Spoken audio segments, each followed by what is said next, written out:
आया कि वेद और कतेब, मुसलमानों के 4 कतेब थे, जिसके आप नाम अगर करें तो अंजिल है, आपका ये तौरेत पुस्तक थी, आप कुरान शरीफ और कुरान मजीद के रूप में जानते हैं। ये चारों पुस्तकें जो 4 कतेब थे, ये 4 कतेब हमारे 4 वेद थे। अच्छा, तो इनके पूरे सूक्ष्म ज्ञान को जो एक किताब में पिरो दिया, एक वाणी में पिरो दिया, तो वो कबीरियत थी। अच्छा, अगर कोई इस पृथ्वी पर कबीरियत को नहीं समझा तो फिर वेद की वाणी को नहीं समझा। कुछ लोग ऐसा कहते हैं कि आप सनातन के विरोधी हैं, ये कहां तक जायज है? कितने आप ना वेद के खिलाफ हैं, ना गीता के खिलाफ हैं, ना आप कुरान के खिलाफ हैं, ना आप गुरु ग्रंथ साहिब के खिलाफ हैं, ये सच है?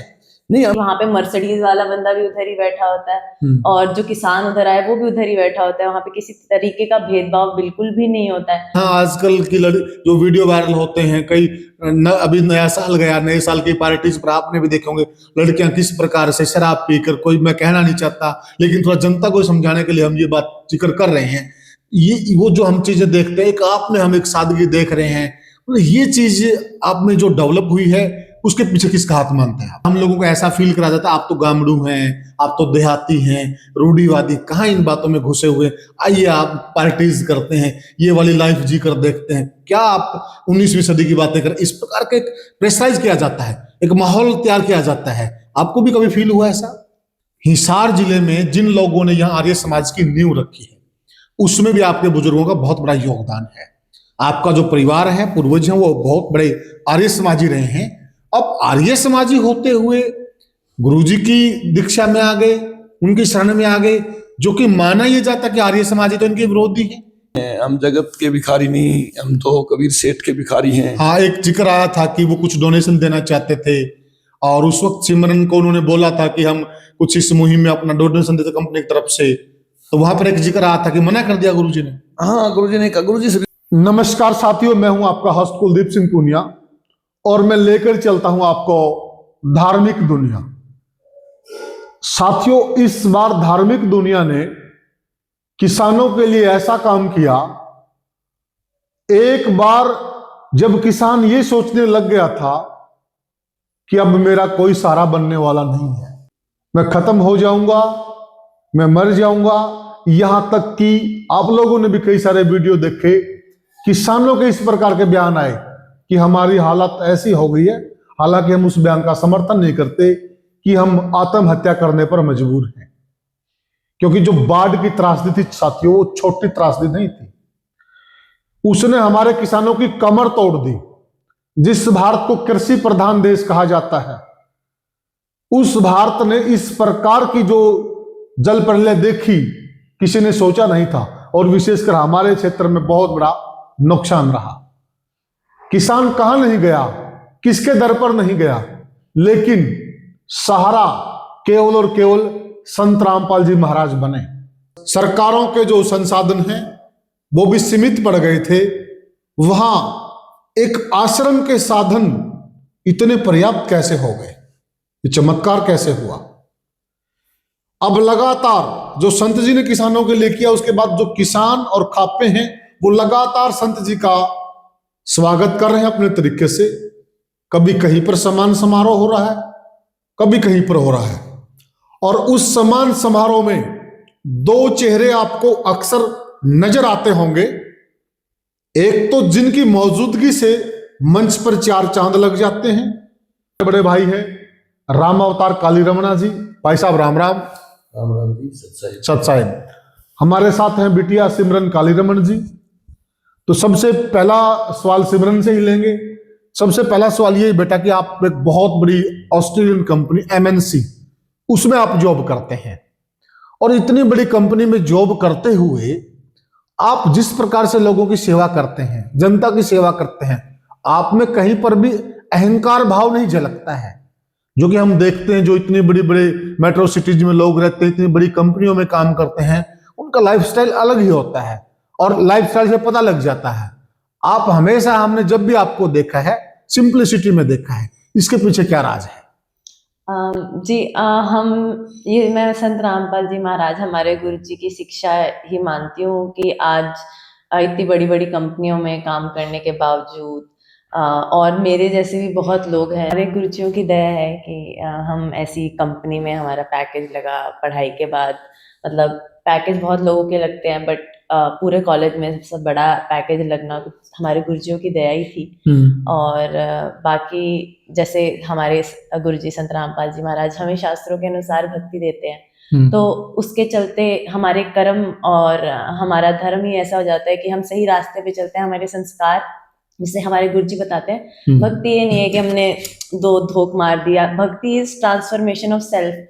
अगर आप में वो ट्रांसफॉर्मेशन नहीं आ रहा है तो फिर आप या तो भक्ति कर नहीं रहे हैं या सही भक्ति नहीं कर रहे हैं। तो जब आप में वो ट्रांसफॉर्मेशन, ऐसी सही भक्ति करते हैं तो आप में ट्रांसफॉर्मेशन आता है, आप में वो संस्कार आते हैं। और जब आप जिंदगी में सही रास्ते पे चलते हैं तो वो भगवान भी आप पे कृपा करते हैं कि आपके साथ चीजें भी अच्छी ही होती है। आप इतनी हम देखते हैं आप वहां बिल्कुल कोई फर्क नहीं छोड़ते, कोई अमीर गरीब का कोई भेदभाव नहीं होता, सारी पब्लिक आप लोगों के लिए एक समान होती है। और किस प्रकार आप जनता के बीच में जा जाकर आप वहां जितने भी महिलाएं होती हैं उनसे एक एक से आप बात करते हैं, इतनी सारी सेवा भाव आपके अंदर है। तो इतनी बड़ी कंपनीज को छोड़कर इस प्रकार लोगों के बीच में तो आपको अच्छा लगता है? जी सर, जैसे आज तक हम सुनते आए हैं कि जैसे थोड़ी सी पैसे का भी, थोड़ा पैसा आ जाता है तो आदमी में अभिमान, घमंड आ जाता है। यही तो, थोड़ी सी पावर आ जाती है तो आदमी में घमंड आ ही जाता है। मतलब कोई मतलब ये तो आदमी की कमजोरी है। और उस वक्त मतलब ऐसे टाइम में जब हमारे पास सब कुछ है, उस टाइम संत रामपाल जी महाराज ने हमें वो चीज सिखाई कि हमें वो अभिमान नहीं आया। हमें सेवा भाव संत रामपाल जी महाराज की शिक्षाओं से आया। क्योंकि उनकी शिक्षाएं ऐसी है कि वहां पे मर्सिडीज वाला बंदा भी उधर ही बैठा होता है और जो किसान उधर आए वो भी उधर ही बैठा होता है। वहां पे किसी तरीके का भेदभाव बिल्कुल भी नहीं होता है कि कोई गरीब आया, कोई अमीर आया, कोई किसी जाति का आया, कोई किसी धर्म का आया। तो ये तो एक संत की सबसे बड़ी पहचान होती है कि अगर उसके शिष्य ही भेदभाव नहीं कर रहे तो वो संत तो आप समझ ही सकते हैं किस श्रेणी के संत हों। आप बेंगलोर जैसे शहर में रहते हैं जो बहुत एडवांस सिटी है, और मतलब आप में मैं वो आधुनिकता नहीं देख रहा हूं, मैं आप में एक सिंपलिसिटी देख रहा हूं। मतलब ये विचार जहां आजकल की जो वीडियो वायरल होते हैं, कई अभी नया साल गया, नए साल की पार्टीज पर आपने भी देखे होंगे लड़कियां किस प्रकार से शराब पीकर, कोई मैं कहना नहीं चाहता लेकिन थोड़ा जनता को समझाने के लिए हम ये बात जिक्र कर रहे हैं। ये वो जो हम चीजें देखते हैं, एक आप में हम एक सादगी देख रहे हैं, मतलब ये चीज आप में जो डेवलप हुई है उसके पीछे किसका हाथ मानते हैं आप? जी, मैं जैसे बैंगलोर में देखती हूँ 90% लोग, मतलब 90% महिलाएं भी और 90% पुरुष भी मतलब सभी ही नशे में या पार्टीज में या किसी ना किसी ऐसी गलत काम में अपनी ऊर्जा लगा रहे हैं। बिल्कुल बिल्कुल। और मतलब वो वहां का माहौल ही ऐसा हो गया है कि वो चीज अब नॉर्मल हो गई है कि मतलब ये उस चीज को कुछ गलत माना ही नहीं जाता आज के टाइम पे। तो उस जमाने में और उन लोगों के बीच में बैठते हुए भी अगर कोई अपना जीवन उन सारी गलत चीजों से दूर कर रहा है तो वो संस्कार, मैं ये सच में खुद में मानती हूँ कि शायद अगर मेरे माँ बाप के संस्कार होते तो शायद वो कुछ कम पड़ जाते। कि जब 99% लोग वो कर रहे तो शायद मैं उनका दबाव मान के भी 1% उस रास्ते पे देखने का सोचती तो एटलीस्ट कि ऐसा क्या है, या कूल बनने के लिए या किसी मतलब मैनेजर्स वगैरह के साथ बाहर जाके मतलब लोग ड्रिंक करते हैं तो शायद मैं उनके दबाव से या पीयर प्रेशर से ट्राई करने का तो सोचती। बट संत रामपाल जी महाराज के, हमारे गुरुजियों के ऐसे संस्कार है, ऐसी शिक्षाएं हैं कि वो चीज अब मुझे जहर लगती है।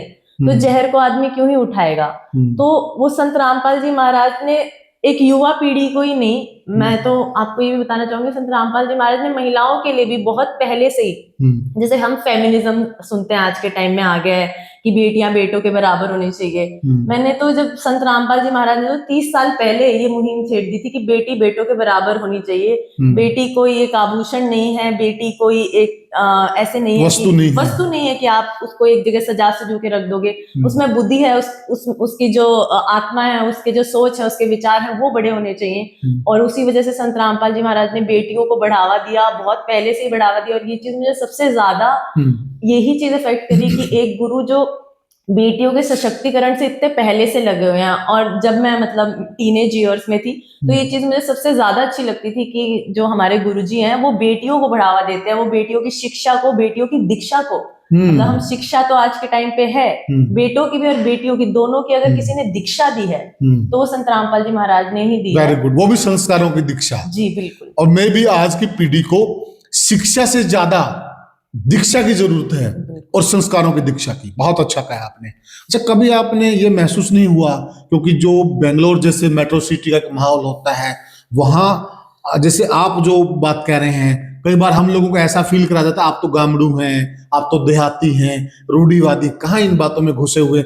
आइए आप पार्टीज करते हैं, ये वाली लाइफ जी कर देखते हैं, क्या आप 19वीं सदी की बातें करें। इस प्रकार के प्रेशराइज किया जाता है, एक माहौल तैयार किया जाता है। आपको भी कभी फील हुआ ऐसा? बिल्कुल सर, हमारे तो मतलब मैं तो अगर एक इंसिडेंट बताऊं तो मेरा ज्यादा विचार वहां ये रहता था कि जब लोग 5 बजे के बाद, 5 बजे ऑफिस से छूटने के बाद सोचते थे कि हम पार्टीज में जाएं, मैं ये सोचती थी कि 5 बजे के बाद मैं सेवा में जाऊं। तो मैं हमेशा ही मना कर देती थी कि नहीं, मेरे को पार्टीज में नहीं जाना। तो मेरे तो खुद के मैनेजर ने मुझे बहुत बार टोका हुआ है कि आप कॉर्पोरेट में आगे कैसे बढ़ोगी अगर आप कॉर्पोरेट पार्टीज में नहीं जाओगी। तो मैं खुद ये चीज आज मानती हूँ कि कोई बेटी या कोई भी आज का युवा है तो उस प्रेशर में, अगर आपका मैनेजर ही बोल रहा था, उस प्रेशर में जाके चला ही जाता।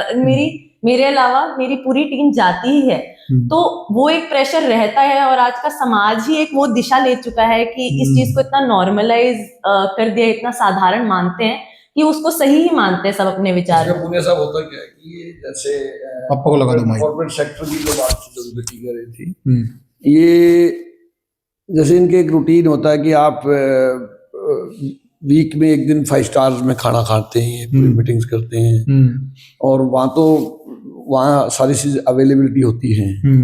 तो आमतौर पे इनके मैनेजर हमेशा कहते हैं बेटा आप जो है ना, आप कॉर्पोरेट में आगे कैसे बढ़ोगे। तो ये जब गुरुजी के बारे में गुरुजी के ज्ञान से और सिस्टम से बताया, तो आज वो इस बात को नमन भी करते हैं, इस बात का आदर भी करते हैं कि कम से कम जो ना उस पार्टीज में एक बंदे के ऊपर 20 से 30 हजार रुपए खर्च होते हैं, और वो लगते हैं कि हमारे 1 लाख रुपए महीने के सिमरन वाले बचते हैं। और ये सारी चेकिंग्स तब हुई जब कॉर्पोरेट सेक्टर ने जब गुरुजी को ढूंढ रहे थे कि इस गुरु को ढूंढा जाए, जब गुरुजी ने एक पैकेज को मना किया कि नहीं बेटा हमें इनकी जरूरत नहीं है, हम जगत के भिखारी नहीं, हम तो कबीर सेठ के भिखारी हैं। हाँ, एक जिक्र आया था कि वो कुछ डोनेशन देना चाहते थे, और उस वक्त सिमरन को उन्होंने बोला था कि हम कुछ इस मुहिम में अपना डोनेशन देते कंपनी की तरफ से। तो वहां पर एक जिक्र आया था कि मना कर दिया गुरुजी ने। हाँ, गुरुजी ने कहा, गुरुजी सभी को मना करते हैं। गुरुजी कहते हैं, गुरुजी ने अभी एक जैसे पीछे काफी कलाकारों को गुरुजी इनाम भी दिया गुरुजी ने। तो एक कलाकार ने कहा कि नहीं, गुरुजी का चरणों में मेरा नमन, और मुझे इससे बड़ा आशीर्वाद और क्या मिलेगा जब गुरुजी ने मेरे लिए ऐसा कह दिया। तो गुरुजी ने कहा कि हम दी हुई चीज वापिस नहीं लेते। तो वो दे सकता कहीं, अगर वो नाम लिया होता तो गुरुजी कह देते बेटा आप दे सकते हो, दान में दे सकते हो। तो गुरुजी चाहे छोटा दान हो चाहे बड़ा दान हो, गुरुजी के नियम है कि जो गुरुजी से जुड़ा हुआ है वही दान कर सकता है। बहुत सारे इसके अलावा बहुत सारे जो गुरुजी के मिशन में काम करते हैं, कोई फैक्ट्री बड़ा शेड बनाता है या कोई और बनाता है, वो सोचता है कि मैं बड़ा जनरेटर दे दूं या कुछ और दे दूं। तो उस मामले में गुरुजी के बड़े सिंपल से नियम और साफ से नियम है, और गुरुजी कहते हैं कि धन्यवाद आपका स्वीकार्य। और गुरुजी साफ करते हैं, गुरुजी का विजन साफ करता है कि ये तो सब गुरु कर ही रहे हैं, फिर ऐसा करना तो ये तो बिजनेस है। फिर ये कोई मतलब आप किसी आध्यात्मिकता नहीं है। आपको गुरुजी दान के लिए प्रेरित का मतलब दान को परमात्मा को जरूरत नहीं होती, सिर्फ उनके संस्कार, उनके भाव बनाने के लिए सब कुछ करते हैं। और जो मिशन से जुड़ा ही नहीं, जो ज्ञान को जानता ही नहीं, और उससे अगर गुरुजी का मिशन पैसे नहीं लेता, गुरुजी मना कर देते हैं। जैसे पुनिया साहब, आप पत्रकार भी हैं, आप सामाजिक काफी खापों के उसमें जुड़े रहते हैं, तो आप कभी ये प्रयास करके देखना आप खुद, अच्छा, तो आपको पता लगेगा कि संत रामपाल जी महाराज का मिशन क्या कहता है। जी, गुरुजी का एक ही लक्ष्य है, और वो लक्ष्य है कि दुनिया में वेद की वाणी कैसे पहुंचे, दुनिया के कोने कोने तक गरीबदास के इस ग्रंथ, जिसको कबीर साहिब के ग्रंथ कह दो, और आज के रूप में जो गरीबदास के ग्रंथ ने उसका रूप लिया, और जो आप गुरु ग्रंथ साहिब के ग्रंथ की वाणियां हैं, यानी वेद और कतेब की वाणी को अगर आप जोड़ोगे तो उसको सूक्ष्म वेद कह दोगे। यानी वेदों के प्रचार को दुनिया के कोने कोने तक पहुंचाने का काम जो गुरुजी संत रामपाल जी महाराज के शिष्य जो कर रहे हैं, जो मेरे गुरु हैं, मेरे लिए मेरे भगवान हैं वो, और वो एक बहुत बड़ा मिशन है, बहुत बड़ा मिशन है। बीच में एक सवाल आपसे कर लेता हूँ राणा साहब, आप आ गए चर्चा में, मैं लेके बहना चाहता था। इसमें मैं एक और पॉइंट हाँ बोलिए। हाँ, जैसे हम यूट्यूब पे ऐड देखते हैं तो जैसे और पंथ हम देखते हैं, वो आगे से QR कोड लगा के रखते हैं कि आप यहाँ पे दान दीजिए, ये इधर आप दान दीजिए, हम यहाँ पे मंदिर बना रहे हैं, आप दान दीजिए। ये पहले संत है जिनकी हर वीडियो पे ये लिखा होता है कि हम किसी प्रकार का दान नहीं लेते हैं, और अगर कोई आपसे हमारी अन्नपूर्णा के या किसी और के चलते दान मांग रहा है तो वो हमारी ट्रस्ट की तरफ से नहीं है। लोगों को सावधान करते हैं। क्या बात है। वो तो हमने देखा कि लोग दान पत्र आगे रख के बैठते हैं, आगे यहाँ बैठते हैं संत जी या कोई भी हम किसी की, लेकिन वो सब चीजें यहाँ दान पत्र रखा होता है, ऐसा भी दिखता है। राणा साहब, मैं आपसे ये पूछना चाहता हूं, जो आपका परिवार है हिसार जिले में, जिन लोगों ने यहाँ आर्य समाज की नींव रखी है, उसमें भी आपके बुजुर्गों का बहुत बड़ा योगदान है। आपका जो परिवार है, पूर्वज हैं, वो बहुत बड़े आर्य समाजी रहे हैं। अब आर्य समाजी होते हुए गुरुजी की दीक्षा में आ गए, उनकी शरण में आ गए, जो कि माना यह जाता कि आर्य समाजी तो इनके विरोधी है, ये कैसे संभव हुआ? देखो, पहली बात तो मैं आर्य समाज के मीनिंग को समझना होगा। आर्य का मतलब तो श्रेष्ठ है। और जो स्वामी जी ने एक बहुत बड़ा मिशन वेद के माध्यम से आर्य समाज की एक नींव रखी, इसको आप कह सकते हो। लेकिन हमें जितना बताया गया उतने हमारी समाजी थे। अब अगर हम सत्यार्थ प्रकाश को पढ़कर अपने आप को आर्य समाजी मानते हैं तो ये फिर अधूरा सफर है। दयानंद जी बहुत बड़े स्वामी थे, हम उनका हमारा पूरा मिशन उनको सादर नमन करता है। लेकिन अगर ये कहे कि अगर सत्यार्थ प्रकाश को हम वेद की वाणी मान लें तो ये अधूरा सफर है आर्य समाज का। जब मैं संत रामपाल जी महाराज के गुरुकुल में गया और मैंने उनके शिष्यों को जब देखा, और मैं इंक्वायरीज के लिए गया था उनके पास। अच्छा। इस सिस्टम की मैं इंक्वायरी करूं, उनकी कमियों को ढूंढूं। और जो मैंने आके, हमारे स्वामी जी थे, आज दुनिया में नहीं है, गुरुकुल दिनवास के चंदेव जी, उनको मैंने कहा, स्वामी जी, अगर आपको आर्य बनना है, अगर आपको वेद की वाणी का प्रचार करना है जो दुनिया के अंदर संत रामपाल कर रहे हैं, तो उसका विरोध क्यों? किस लिए विरोध करते हैं? क्या संत रामपाल नशे से दूर कर रहे हैं? वो मतलब आर्य समाज के खिलाफ है। वो बुराइयों से दूर करते हैं।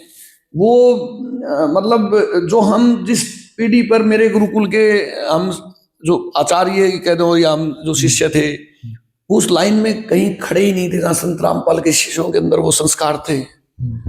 नशे से दूर, बुराइयों से दूर। और ये सब बातें जब मैंने संत रामपाल के गुरुकुल में देखी या संत रामपाल के आश्रम में देखी कि असली वेद की वाणी का प्रचार, जो इतनी 20,000 से ऊपर की ऋचाएं हैं, चारों वेदों की वाणी, और यहाँ तक कि सूक्ष्म वेद की वाणी। अब आप कहोगे सूक्ष्म वेद क्या है? वेद का मतलब ज्ञान और सूक्ष्म वेद का मतलब सूक्ष्म ज्ञान। यानी कबीर वाणी को आप सूक्ष्म वेद की वाणी कह सकते हो। और मैं इसलिए कह रहा हूं कबीर वाणी को सूक्ष्म वेद की वाणी।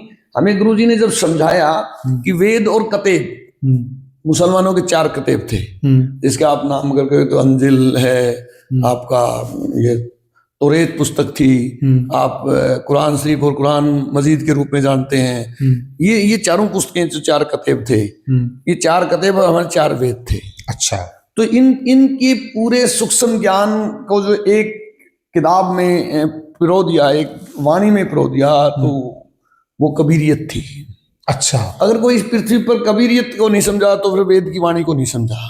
और सूक्ष्म वेद का मतलब था कि पूरे 4 वेदों को इतने सरल भाषा में खोल दिया कबीर परमात्मा ने। और जिस मिशन को संत रामपाल जी महाराज ने दुनिया के उस कोने में पहुंचा दिया, जब जंगल थे, समुद्र थे, चाहे वो लक्षद्वीप था, संत रामपाल के ऐसे योद्धा जो ऐसे सैनिक पैदा कर दिया, अनुशासित सैनिक। और चाहे वो आपका नक्सलवाद का एरिया था, जहां मिलिट्री उनके शिष्यों को रोक रही थी कि आप इससे आगे नहीं जा सकते थे, फिर भी उनकी प्रार्थनाएं, उनकी दुआएं और संत रामपाल जी के आशीर्वाद ने वहां तक भी पहुंचाई। और आज उनका मिशन दुनिया के 42 देशों में उनके आश्रम स्थापित हो चुके हैं। अच्छा। भारत में 600 गुरुजी जब जेल में गए तो हमारे 3 आश्रम थे, आज 15 बड़े आश्रम बन चुके हैं। बड़े का मतलब बहुत बड़े, इनसे तो कई 100 गुना बड़े जो पहले हमारे आश्रम थे। और 600 आश्रम जो आज के हमारे 3 आश्रम थे, 600 तो ऐसे हमारे नामदान के अंदर जो है ना आश्रम का रूप ले चुके हैं। अच्छा, तो पूरा मिशन है, और मिशन सनातनी परंपरा को आगे बढ़ाने का गुरुजी का है। और जब मैंने ये चीजें देखी, और ये अकेला गुरुजी एक अच्छा, आपने सनातन का जिक्र किया, कुछ लोग ऐसा कहते हैं कि आप सनातन के विरोधी हैं, ये कहाँ तक जायज है, कितनी सत्य है? देखो मैं आपको एक चीज बताता हूँ। सनातन का मतलब, आदि सनातनी का मतलब वेद की वाणी, सीधी सीधी सी भाषा में बात करें। वेद के प्रचार को जब कबीरियत के रूप में आया, तो बीच में जो हमारा जो धर्म गुरु थे, उन्होंने हिंदुत्व को इतना बढ़ा दिया कि हम हिंदू और सनातनी में फर्क नहीं समझ पाए।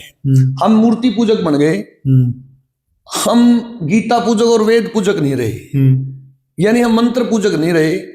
और यही जो हमारे आर्य समाजी थे, जो गुरुकुल जिनकी बात कर रहे थे, आपको पता है कि गुरुकुलों की स्थिति क्या है।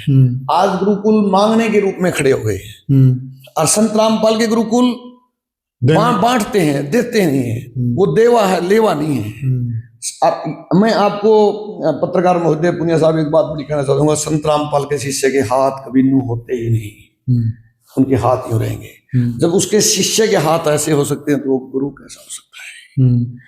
उनके शिष्यों के विचार इतने सनातनी परंपरा के अग्रणी दूतों में खड़े हैं, लाखों शिष्य जिन्होंने वेद की वाणी को दुनिया के कोने कोने तक पहुंचाने का काम कर रहे हैं। तो संत, वो जेल में बैठा हो संत, जेल में बैठा हो भगवान, आप उसे जेल में बंद करो या काला पानी भेज दो, उसके विचार को नहीं रोक सकते। उन्होंने कभी कहा ही नहीं अपने शिष्यों से कि मेरी जमानत लगाओ।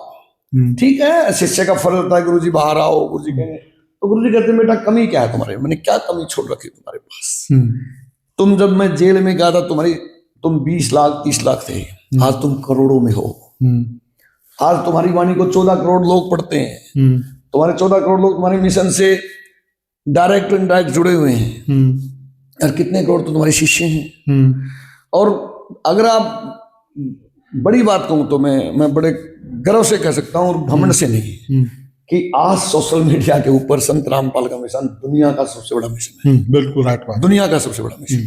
सोशल मीडिया पे आज देखिए जो भी जिक्र है, गाहे बगाहे आप पुनिया साहब, उसमें engineers, doctors, retired IAS, retired जज, जुडिशरी से जुड़े लोग आज उस मिशन के सिपाही हैं। और मैं, हमारे साथ में पंजाब पड़ता है, हमारे गुरुजनवेश्वर जी की वाणियां हमारे राजस्थान हरियाणा एक ही बात है जहाँ गुरुजनवेश्वर जी का जन्म हुआ। बिल्कुल, आप अरुणाचल में रामदेव जी, राजस्थान में जो प्रसिद्ध दादू की वाणियां और रविदास जी, संत रविदास जी की वाणियां को आप सुनते हैं, कौन सी वाणी है जिसमें ना लिखा हो कि कबीर परमात्मा नहीं है, कबीर पूर्ण ब्रह्म नहीं है? और मात्र संत रामपाल ने जब इनके, हमारे गुरुजी ने इनके भेद खोले, और आपको एक चीज देखो, तो ये पाखंडी डर गए, और पाखंडी संत रामपाल जी को बता रहे हैं। हाँ, संत रामपाल जी पाखंडी हैं इस बात के कि जब किसान के ऊपर दुख आया तो करोड़ों रुपए का दान देकर, अरबों रुपए का दान देकर उस देखिए, मैं पाखंडियों को जवाब दिया। हाँ जी, क्या किसान की मदद करना पाखंड है? क्या असहाय की मदद करना पाखंड है? क्या गरीब को पढ़ाना पाखंड है? क्या निर्वस्त्र को वस्त्र देना पाखंड है? क्या भूखे को भोजन कराना पाखंड है? ये तो पाखंड की श्रेणी में आता ही नहीं। मूर्ति पूजा, ये आप कबीरियत का नाम ही पाखंड है तो फिर पाखंड है, फिर तो सब पाखंड है।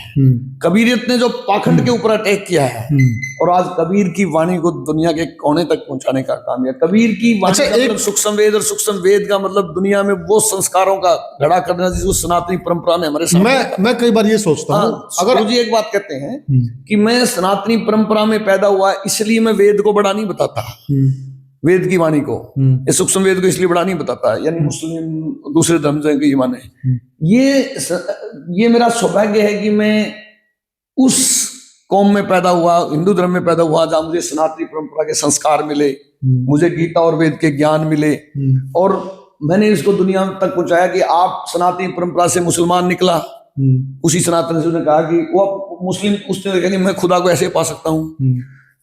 सिखिज्म ने सोचा मैं ऐसा पा सकता हूँ। हम हिंदू बने, मुसलमान बने, सिख बने, इससे ईसाई बने, हम परमात्मा को पाने के लिए बने। हम सनातन को तोड़ के 4 धर्मों में बढ़ गए और छोटे छोटे धर्म और बने। आज गुरुजी ने बताया, आज वो समय आ गया है कि देखो हम फिर से एक होंगे, फिर से सनातनी परंपरा का झंडा उठाएंगे और फिर से वेद की वाणी दुनिया में गूंजेगी। यही गुरु जी का लक्ष्य है। मतलब आप ना वेद के खिलाफ गुरु जी हैं, कहते हैं ना गीता के खिलाफ है, ना आप कुरान के खिलाफ हैं, ना आप गुरु ग्रंथ साहिब के खिलाफ हैं, ये सच है? नहीं